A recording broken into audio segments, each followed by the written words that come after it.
नमस्ते दोस्तों। तो चैप्टर 2 जो सेकंड लॉ ऑफ थर्मोडायनामिक्स हमें सीरीज चल रही है, तो आज उसमें हम ये सब topic one by one cover कर चुके हैं। आज हम देखेंगे कार्नोट थ्योरम और corollary of Carnot theorem. Corollary मतलब एक सिंपल स्टेटमेंट होता है कार्नोट थ्योरम के, उस बारे में, कार्नोट के बारे में। तो चलिए पहले हम कार्नोट थ्योरम देखते हैं। अब आपको बेसिक तो पता ही होगा, इसलिए मैं इतना डीप में तो जाऊंगा नहीं, क्योंकि स्पेशल एक कार्नोट थ्योरम का ईटी में एक चैप्टर भी आ चुका है और आपने फर्स्ट सेम में सेकंड सेम में इसके बारे में पढ़ा भी होगा बीएमए में। तो चलिए, कार्नोट क्या कहता है? No heat engine work between two given temperatures can be more efficient than reversible Carnot engine working between the same two temperature. अब नो हीट इंजन मतलब जो अब हीट इंजन जो हम रेगुलर यूज़ करते हैं, जो दो टेम्परेचर में काम करती है, T1 और T2। T1 यानी जहाँ से टेम्परेचर वो जहाँ हीट सप्लाई होती है, और T2 जहाँ से हीट सिंक होती है, वो जो हीट इंजन है उसका जो कैन बी मोर एफिशिएंट देना, वो कभी भी जो रिवर्सिबल कार्नोट इंजन है, तो कार्नोट तो फर्स्ट टाइम, कार्नोट तो आइडियल साइकिल है, वो रियल लाइफ में पॉसिबल है नहीं, इसके लिए वो इतनी ही एफिशिएंट नहीं होगी कभी भी। अब यहाँ पे हम अज्यूम करते हैं, थोड़ा डेरिवेशन देखते हैं कि जो हॉट सोर्स है वो TH और कोल्ड सिंक TL। तो कार्नोट है। अब दो इंजन को हम अज्यूम करें कार्नोट कौन सी? आइडियल और रिवर्सिबल है। और रिवर्स यानी हीट इंजन जो यूज़ होती है वो इरिवर्सिबल साइकिल है, मतलब उस अलग अलग जो लॉस होते हैं वो लॉस होंगे। अब कार्नोट क्या कहता है? कार्नोट ये कहता है कि heat engine is the most efficient engine possible between this two temperature. अब कार्नोट ये कह रहा है कि हीट इंजन है वो सबसे ज़्यादा पॉसिबल है ये दो टेम्परेचर में, मोस्ट एफिशिएंट इंजन पॉसिबल, मतलब सबसे ज़्यादा एफिशिएंट जो आज तक पॉसिबल है, जो आज तक बनी है, वो है इन दो टेम्परेचर के बीच में।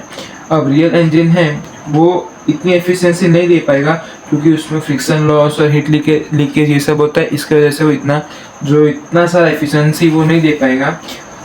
एफिशिएंसी ऑफ कार्नोट साइकिल, जो ये आपको कभी जो एग्जाम मतलब न्यूमेरिकल सॉल्व करोगे तो उसमें ये आएगा। तो बेसिक ही था कार्नोट थ्योरम, तो जो आपने पढ़ा होगा वही फिर आपको अब एग्जाम में ही आपका ऐसा तो क्वेश्चन नहीं आएगा। जो आया तो फिर आप जो डेरिवेशन किया वो भी आप पूरा लिख सकते हो, लेकिन ऐसा एग्जाम में आता नहीं है। इस चैप्टर में वो Kelvin Planck and Clausius theorem आता है, जो मैंने कवर किया है वो।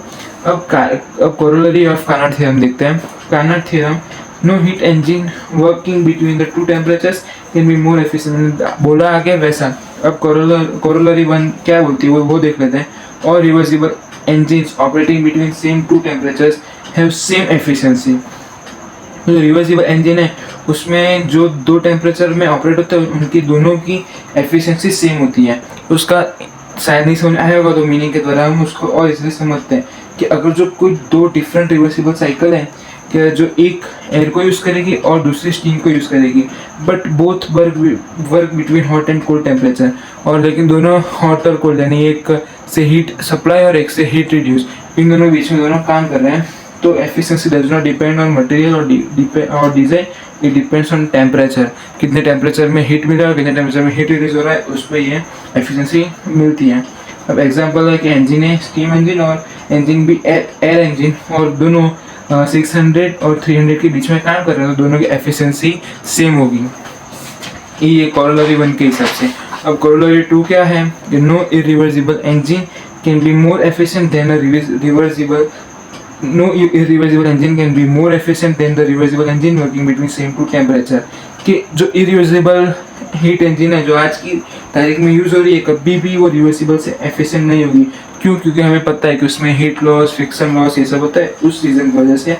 जो इसका मीनिंग सिंपल में है कि रियल इंजन ऑलवेज हैव वो फ्रिक्शन और हीट लीकेज, इसके लिए। और you can get equal efficiency only if your engine is fully reversible. ये कभी पॉसिबल है कि जो हमने कभी फ्यूजन लगा ऐसे इंजन बना दी कि जो 100% रिवर्सिबल है, तो ये चीज़ पॉसिबल है। तो वीडियो अच्छा लगा तो लाइक करो और चैनल को सब्सक्राइब करो। धन्यवाद।